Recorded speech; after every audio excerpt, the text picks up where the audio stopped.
Welcome back to Extra Edition. For months now, the News 4 investigation team has been reporting on a controversial government-supported program making free cell phones available. The reports are generating action in Jefferson City and strong reaction in our nation's capital. Earlier this week, investigative reporter Chris Negus anchored a half-hour special report on his investigations.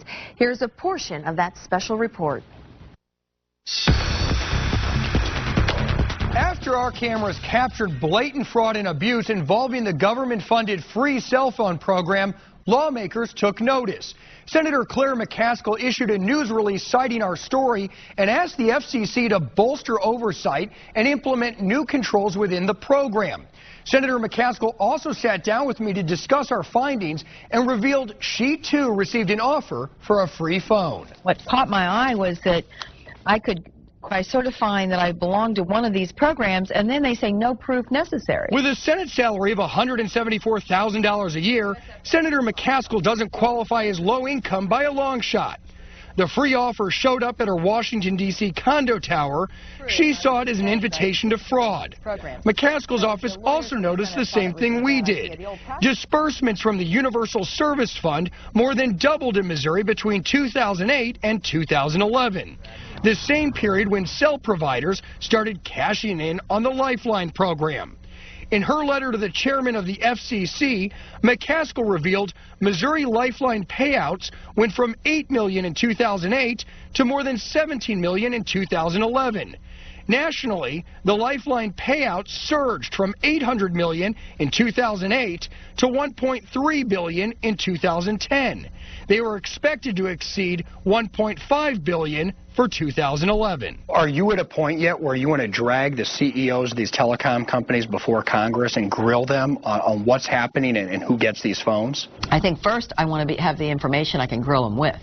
I want to know from an objective investigation, which is what the GAO will do, the Government Accountability Organization. It is the taxpayer's auditor.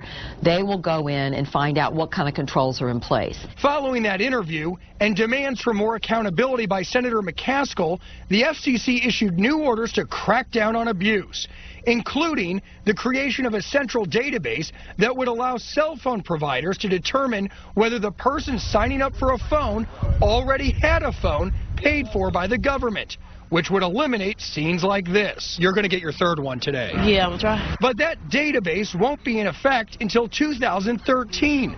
Which leads to another obvious question. Why shouldn't we suspend this program till the central database is at least put in place? Well, and my bill goes even further, and that's a fair point that we need to address. The FCC knows that there are a lot of problems with this. Congressman Tim Griffin represents Central Arkansas.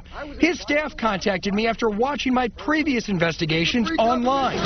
I visited with him in Little Rock, where he revealed his wife and daughter, who's in kindergarten, also received offers for free phones. The whole thing is just rife with waste, fraud, and abuse. He's dedicated an entire section of his website to what he calls Uncle Sam's Unlimited plan. How the government cell phone giveaway is costing you billions. And introduced legislation to eliminate the cell phone subsidy completely. He says reaction in Washington is mixed. Although the subsidy doesn't come from the general fund, Griffin calls it a tax because it's forced on consumers who pay for their phones. He says eliminating it won't help the budget, but it will help average Americans who won't be forced to pay for someone else's cell phone. Even if the FCC reforms this program, we still as a country need to grapple with the issue of where do we draw the line? What do we need to be providing people? The legislation is still pending. Congressman Griffin's bill would not disqualify low-income Americans from receiving a free landline telephone for emergencies, just the cell phone. Chris Negus, News 4.